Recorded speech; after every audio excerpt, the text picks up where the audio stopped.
महायुतीचा विधिमंडळ समितीचा फॉर्म्युला अखेर ठरलाय। भाजप 11, शिवसेना 7 आणि राष्ट्रवादीला 4 जागा अशी सूत्रांची माहिती। आज एसटी कर्मचाऱ्यांचं राज्यभर आंदोलन, प्रलंबित आर्थिक मागण्यांसाठी आज निदर्शनं, महागाई भत्ता वेतनवाढीच्या टक्क्यावरून कर्मचारी आक्रमक। एसटी कर्मचाऱ्यांच्या मागणीबाबत एकनाथ शिंदेंनी बोलावली बैठक। आज दुपारी 3 वाजता विधान भवनाच्या दालनात होणार बैठक। एसटी कर्मचाऱ्यांच्या शिष्टमंडळाशी देखील चर्चा होणार आहे।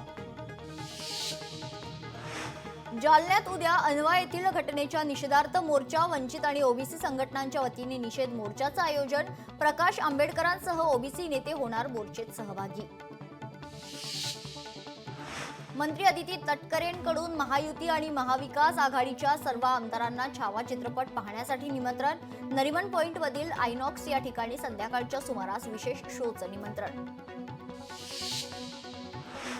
धनंजय मुंडेंना माध्यमांशी बोलण्यावर बंदी, देवगिरी बंगल्यावरील राष्ट्रवादी काँग्रेसची बैठक संपवून निघताना धनंजय मुंडेंचा पत्रकारांना नमस्कार करत तोंडाला कुलूप लावल्याचा इशारा।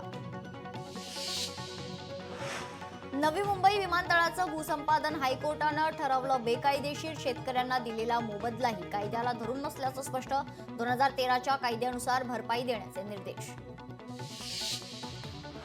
आता दादर रत्नागिरी दरम्यान होळी विशेष रेल्वे धावणार। 11 मार्चपासून होळीसाठी मध्य रेल्वेवरून धावणार विशेष ट्रेन।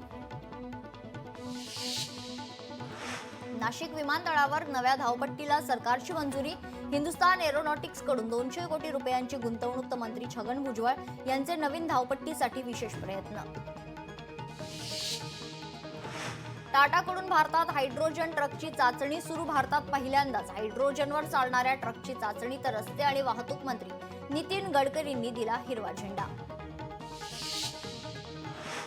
भारतात सोन्यावरील कर्जात 300% वाढ। मोदी सरकारच्या चुकीच्या धोरणामुळे देशाची अर्थव्यवस्था संकटात असल्याचा काँग्रेस नेते जयराम रमेश यांचा केंद्र सरकारवर आरोप। भारतात लठ्ठ लोकांची संख्या 2050 पर्यंत वाढणार। बदलत्या जीवनशैली, आहारातील बदलामुळे भारतापुढे मोठा धोका, तर लँडसेटच्या अहवालात माहिती समोर। माढा तालुक्यातील टाकळी गावात लोहार समाजाच्या उपोषणाचा आजचा दुसरा दिवस। लोहार समाजाच्या विविध मागण्यांसाठी सामाजिक कार्यकर्ते दादासाहेब कळसाईत यांच्या नेतृत्वात आंदोलन सुरू। बीडच्या माजलगाव, सुलतापूर, माळेवाडी येथे दारू आणि अवैध धंदे बंद करण्याची महिलांची मागणी। महिला प्रचंड आक्रमक, पोलीस अधीक्षक नवनीत कावत यांना दिलं निवेदन। नवी मुंबईमध्ये खेल मंत्रालयाच्या वतीने एकात्म अभियानाचं आयोजन। अभियानात 7000 विद्यार्थ्यांचा सहभाग। स्वारगेट तरुणीवरील अत्याचार घटनेतील आरोपीवर सरकारने कठोर कारवाई करावी, अभिनेता संतोष जुवेकरची मागणी। तळेगाव दाभाडे नगर परिषदेचा 366 कोटींचा अर्थसंकल्प मंजूर। पायाभूत सुविधा आणि पर्यावरण सुधारण्याला प्राधान्य। प्रांताधिकारी सुरेंद्र नवले यांच्या अध्यक्षतेखाली सर्वसाधारण सभेत मंजुरी। पुण्यात पीएमपीएलला पोलिसांचा दे धक्का। पीएमपीएलचा भोंगळ कारभार, तर भर रस्त्यात पीएमपीएलची बस पडली बंद। पुण्यातील जंगली महाराज रस्त्यावर घडला प्रकार।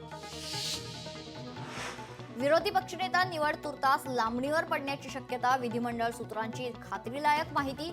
विरोधी पक्षनेता निवडी संदर्भातील नियमांचा विधिमंडळ करणार अभ्यास। कोल्हापुरात महिला पोलिसांची बेटी बचाव बेटी पढाव बाईक रॅली।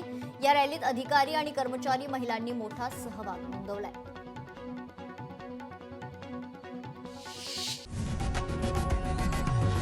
लोकशाही मराठी ऐका, पहा, जागरूक रहा।